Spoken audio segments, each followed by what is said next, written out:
काय सांगाल एकंदरीत 10 तारखेला भव्य मोर्चा आणि सभा होणार आहे एकंदरीत सकल हिंदू समाजाची काय कसं काय रूपरेषा राहील काय सांगाल?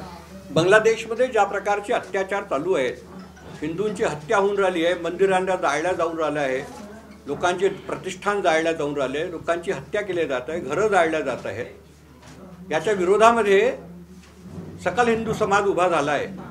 जागोजागी याच्या विरोधात प्रदर्शन होत आहेत, छोटे मोठे प्रदर्शन आधीपासून होऊन राहिले आहेत, पण एक संघटित स्वरूप त्याला देण्याकरता आणि मानव अधिकार आयोग मानव अधिकाराचा जो 10 तारखेला जो दिवस पूर्ण विश्वामध्ये मनवला जातो, त्या दिवशी मानव अधिकाराला जागवण्याकरता हे जे अत्याचार होऊन राहिले त्याच्याकरता तुमचं काय रोल आहे, तुम्ही काय करून राहिले, मानव अधिकारासाठी तुम्ही काय म्हणून राहिले, इथे जे मानव अधिकाराचं हनन होऊन राहिले त्याच्याकरता तुमची काय भूमिका आहे, हे त्याला जागवण्याकरता 10 तारखेला एक मोठा आंदोलन, प्रदर्शन, जनसमर्थन त्याच्याकरता जोडवण्याकरता दाखवण्याकरता हा व्हेरायटी चौकावरती एक मोर्चा येणार आहे।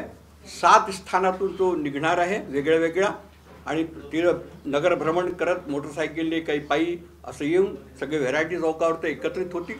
तिथे एक मोठी सभा होईल, त्या सभेमध्ये या सगळ्या गोष्टी तिथे विस्तृत रूपाने लोकांसमोर ठेवल्या जातील। सरकारवर आणि मानव अधिकार आयोगावर, आंतरराष्ट्रीय जगतावरती दबाव बनवण्याचा प्रयत्न पूर्ण देशामध्ये होणार आहे। एकंदरीत किती संघटनांनी आपल्याला समर्थन दिलेलं आहे याच्याबद्दल काय सांगाल? अनेक जाती बिरादरींचे संघटन आहेत, जैन आहेत, बौद्ध आहेत, सिख आहेत, सिंधी समाज है,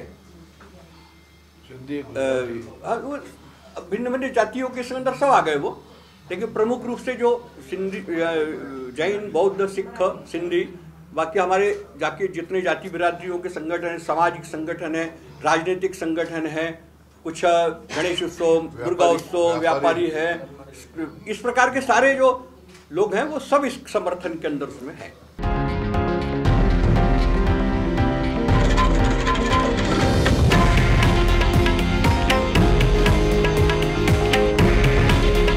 हे आहे देशातील नंबर 1 न्यूज नेटवर्क आणि आपण पाहत आहात TV9 मराठी।